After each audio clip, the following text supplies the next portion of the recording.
Hello dear students, how are you? I hope you all are fine. So the next topic of discussion in this online class is could have plus third form, should have plus third form. Third form means past participle. In this video we are going to discuss the use of could have, should have. So before starting the video I would like to let you know something about could have and should have. कि could have ਤੇ should have ਕੀ ਨੇ ਜਿੱਥੇ ਆਪਾਂ ਕੋਈ ਕੰਮ ਕਰ ਸਕਦੇ ਸੀ ਲੇਕਿਨ ਕੀਤਾ ਨਹੀਂ, ਕੋਈ ਕੰਮ ਸਾਨੂੰ ਕਰਨਾ ਚਾਹੀਦਾ ਸੀ, ਸਾਡੀ ਉਹ ਜ਼ਿੰਮੇਵਾਰੀ ਬਣਦੀ ਸੀ ਪਰ ਉਹ ਅਸੀਂ ਕੰਮ ਨਿਬੇੜਿਆ ਨਹੀਂ, ਉਸ ਕੰਮ ਨੂੰ ਕੀਤਾ ਨਹੀਂ, ਉੱਥੇ ਆਪਾਂ could have ਨੂੰ ਜਾਂ should have ਨੂੰ ਵਰਤਦੇ ਹਾਂ ਆਪਣੀ ਇਹ ਗੱਲ ਕਹਿਣ ਵਾਸਤੇ। ਕਿਸੇ ਨੂੰ ਉਲਾਂਭਾ ਹੀ ਦੇਣਾ ਹੋਵੇ ਜਾਂ ਕਿਸੇ ਨੂੰ ਦੱਸਣਾ ਹੋਵੇ ਕਿ ਤੁਸੀਂ ਇਹ ਕੰਮ ਕਰ ਸਕਦੇ ਸੀ ਪਰ ਤੁਸੀਂ ਕੀਤਾ ਨਹੀਂ, ਤੁਸੀਂ ਉਹ ਕੰਮ ਜਾਣਬੁੱਝ ਕੇ ਨਹੀਂ ਕੀਤਾ ਜਾਂ ਤੁਹਾਡੀ ਕੋਈ ਮਜਬੂਰੀ ਬਣ ਗਈ, ਇਹ ਸਾਰਾ ਕੁਝ ਦੱਸਣ ਵਾਸਤੇ ਜਿਹੜਾ ਹੈ ਉਹ ਆਪਾਂ could have ਤੇ should have ਦੀ ਵਰਤੋਂ ਕਰਦੇ ਹਾਂ। could have ਜਿਸ ਤਰ੍ਹਾਂ ਪਹਿਲਾਂ ਬਾਕੀ ਆਪਾਂ ਵੀਡੀਓਜ਼ ਦੇ ਵਿੱਚ ਡਿਸਕਸ ਕੀਤਾ ਸੀਗਾ ਕਿ can ਦੇ ਨਾਲ ਫਸਟ ਫਾਰਮ ਹੀ ਆਉਂਦੀ ਹੈ, could ਦੇ ਨਾਲ ਵੀ ਫਸਟ ਫਾਰਮ ਆਉਂਦੀ ਹੈ, may ਨਾਲ might ਨਾਲ ਸਾਰਿਆਂ ਨਾਲ ਫਸਟ ਫਾਰਮ ਆਉਂਦੀ ਹੈ। ਲੇਕਿਨ ਜਦੋਂ ਆਪਾਂ ਇੱਕ ਪਾਸਟ ਵਿੱਚ ਚਲ ਜਾਂਦੇ ਹਾਂ could have should have ਤਾਂ have ਲੱਗਣ ਦੇ ਨਾਲ ਜਿਹੜਾ ਹੈ ਉਹ ਇਸ ਦੀ ਫਾਰਮ ਜਿਹੜੀ ਹੈ ਉਹ ਚੇਂਜ ਹੋ ਕੇ ਥਰਡ ਫਾਰਮ ਬਣ ਜਾਏਗੀ। ਆਪਾਂ ਉਹਦੇ 'ਚ ਪਾਸਟ ਪਾਰਟੀਸਿਪਲ ਦੀ ਵਰਤੋਂ ਕਰਾਂਗੇ, ਥਰਡ ਵਰਬ ਦੀ ਵਰਤੋਂ ਕਰਾਂਗੇ ਇਹ ਸਾਰੇ ਸੈਂਟੈਂਸ ਨੂੰ ਬਣਾਉਣ ਵਾਸਤੇ ਦੀ ਫਾਰਮੇਸ਼ਨ ਵਾਸਤੇ। ਹੁਣ ਆਪਾਂ ਇਹ ਗੱਲ ਕਰਨੀ ਹੈ ਜਿਸ ਤਰ੍ਹਾਂ ਆਪਾਂ ਕਿਸੇ ਨੂੰ ਦੱਸਣਾ ਹੈ ਕਿ he could have helped me, ਕਿ ਉਹ ਮੇਰੀ ਮਦਦ ਕਰ ਸਕਦਾ ਸੀ। ਅੱਗੇ ਮੈਂ ਬਟ ਲਿਖਿਆ ਹੈ ਆਪਣੇ ਤੌਰ ਤੇ, ਪਰ ਉਸਨੇ ਮਦਦ ਨਹੀਂ ਕੀਤੀ। ਉਹ ਕਰ ਸਕਦਾ ਸੀ ਪਰ ਉਸਨੇ ਮਦਦ ਨਹੀਂ ਕੀਤੀ। he could have helped me but he did not help me, ਉਸਨੇ ਮਦਦ ਨਹੀਂ ਕੀਤੀ। ਸੋ ਇਹ ਉੱਥੇ ਵਰਤਿਆ ਜਾਂਦਾ ਹੈ ਜਿੱਥੇ ਨੈਗੇਟਿਵਿਟੀ ਦੀ ਜਾਂ ਅੱਗੋਂ ਅਗਲਾ ਸੈਂਟੈਂਸ ਨੈਗੇਟਿਵ ਬਣਨਾ ਹੋਵੇ ਕਿ ਉਸਨੇ ਇਹ ਕੰਮ ਨਹੀਂ ਕੀਤਾ, ਉਹ ਕਰ ਸਕਦਾ ਸੀ, ਉੱਥੇ ਆਪਾਂ could have ਦੀ ਵਰਤੋਂ ਕਰਦੇ ਹਾਂ। ਇਸੇ ਤਰ੍ਹਾਂ ਆਪਾਂ should have plus third farm ਦੀ ਵਰਤੋਂ ਵੀ ਕਰਦੇ ਹਾਂ ਕਿ ਇਹ ਕੰਮ ਕੀਤਾ ਜਾਣਾ ਚਾਹੀਦਾ ਸੀ। ਜਿਵੇਂ you should have reached in time, ਕਿ ਤੁਹਾਨੂੰ ਸਮੇਂ ਸਿਰ ਪਹੁੰਚਣਾ ਚਾਹੀਦਾ ਸੀ।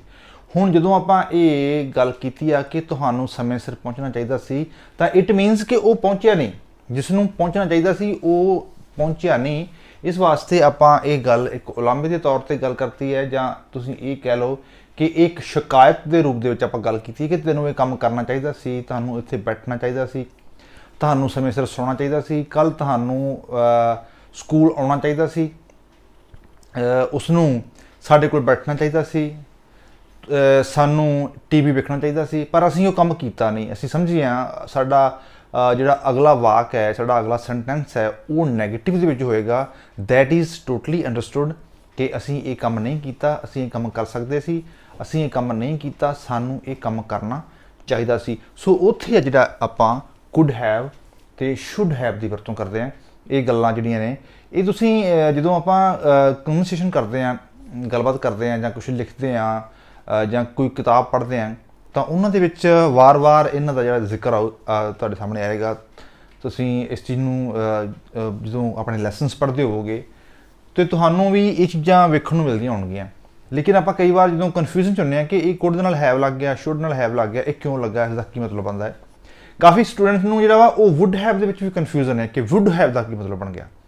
ਸੋ ਉਹਦੇ ਉੱਪਰ ਮੈਂ ਸ਼ਾਇਦ ਵੀਡੀਓ ਬਣਾ ਚੁੱਕਾ would ਦੇ ਉੱਪਰ, ਉਹਦੇ ਵਿੱਚ ਹੀ would have ਦਾ ਜ਼ਿਕਰ ਆ ਗਿਆ ਸੀਗਾ। ਸੋ ਇਹ could have ਤੇ should have ਦੇ ਵਿੱਚ ਥੋੜ੍ਹੇ ਜਿਹੇ ਸੈਂਟੈਂਸਿਸ ਨੂੰ ਆਪਾਂ ਜੇਕਰ ਡਿਸਕਸ ਕਰੀਏ ਤਾਂ ਸ਼ਾਇਦ ਤੁਸੀਂ ਹੋਰ ਕਲੀਅਰ ਹੋ ਜਾਓ।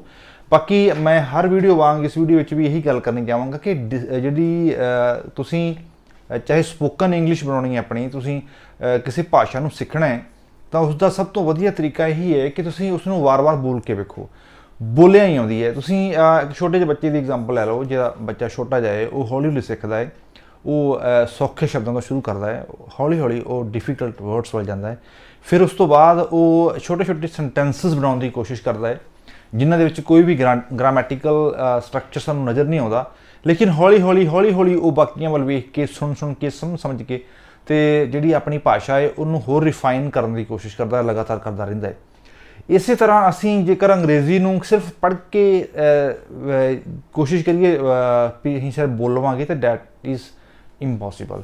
you will have to practice it. You will have to speak with your friends, with your family members, with your brothers and sisters, so that you may understand the proper use of different words and grammatical structures. So let us practice some could have and should haves. He could have helped me. He could have reached in time. He could have gone to Amritsar. He could have purchased car. He could have sit near me. He could have lighted the lamp, but he did not light. ਸੋ ਇੱਥੇ ਇਹ ਕੰਮ ਕਰ ਸਕਦਾ ਸੀ ਪਰ ਉਸਨੇ ਨਹੀਂ ਕੀਤਾ। ਇਸੇ ਤਰ੍ਹਾਂ ਸ਼ੁੱਡ ਹੈਵ ਦੇ ਵਿੱਚ you should have told me, ਤੁਹਾਨੂੰ ਇਹ ਗੱਲ ਮੈਨੂੰ ਦੱਸ ਦੇਣੀ ਚਾਹੀਦੀ ਸੀ। You should have understood the proper meaning of this thing, ਕਿ ਤੁਹਾਨੂੰ ਇਸ ਚੀਜ਼ ਦਾ ਪੂਰਾ ਮਤਲਬ ਸਮਝ ਜਾਣਾ ਚਾਹੀਦਾ ਸੀ। You should have seen into his eyes, ਤੁਹਾਨੂੰ ਉਸ ਦੀਆਂ ਅੱਖਾਂ ਵਿੱਚ ਵੇਖਣਾ ਚਾਹੀਦਾ ਸੀ। ਸੋ ਇਹ ਜਿਹੜੀਆਂ ਗੱਲਾਂ ਨੇ ਵੀ ਇਹ ਕੰਮ ਕਰਨਾ ਚਾਹੀਦਾ ਸੀ ਪਰ ਉਹ ਕੰਮ ਕੀਤਾ ਨਹੀਂ। ਤੁਹਾਨੂੰ ਮਿਹਨਤ ਕਰਨੀ ਚਾਹੀਦੀ ਸੀ, ਤੁਹਾਨੂੰ ਪੇਪਰਾਂ ਤੋਂ ਪਹਿਲਾਂ ਸਾਰੇ ਕੁਐਸਚਨਸ ਯਾਦ ਕਰਨੇ ਚਾਹੀਦੇ ਸਨ, ਤੁਹਾਨੂੰ ਪੇਪਰ ਵਿੱਚ ਜਾਣ ਤੋਂ ਪਹਿਲਾਂ ਆਪਣੇ ਪੈਨ ਪੈਨਸਿਲਸ ਨਾਲ ਲੈ ਕੇ ਜਾਣੇ ਚਾਹੀਦੇ ਸਨ, ਤੁਹਾਨੂੰ ਲੋਕਡਾਊਨ ਦੇ ਵਿੱਚ ਘਰ 'ਚ ਰਹਿਣਾ ਚਾਹੀਦਾ ਸੀ, ਤੁਹਾਨੂੰ ਲੋਕਡਾਊਨ ਦੌਰਾਨ ਆਨਲਾਈਨ ਪੜ੍ਹਾਈ ਕਰਨੀ ਚਾਹੀਦੀ ਸੀ। ਸੋ ਜਿੱਥੇ ਇਹ ਗੱਲਾਂ ਨੇ ਉੱਥੇ ਆਪਾਂ ਸ਼ੁੱਡ ਹੈਵ ਦੀ ਵਰਤੋਂ ਕਰਾਂਗੇ, ਜਾਂ ਇਹ ਕਹਿ ਦਈਏ ਕਿ ਤੁਹਾਨੂੰ ਲੋਕਡਾਊਨ ਦੌਰਾਨ ਤੁਸੀਂ ਲੋਕਡਾਊਨ ਦੌਰਾਨ ਆਨਲਾਈਨ ਵੀ ਪੜ੍ਹ ਸਕਦੇ ਸੀ ਪਰ ਪੜ੍ਹੇ ਨਹੀਂ। ਸੋ ਜਿਹੜਾ ਕੰਮ ਅੱਗੇ ਨੈਗੇਟਿਵਿਟੀ 'ਚ ਆ ਗਿਆ ਉੱਥੇ ਆਪਾਂ ਕੁਡ ਹੈਵ ਤੇ ਸ਼ੁੱਡ ਹੈਵ ਦੀ ਵਰਤੋਂ ਕਰਾਂਗੇ। So I hope you would have understood the proper use of these two should have and could have.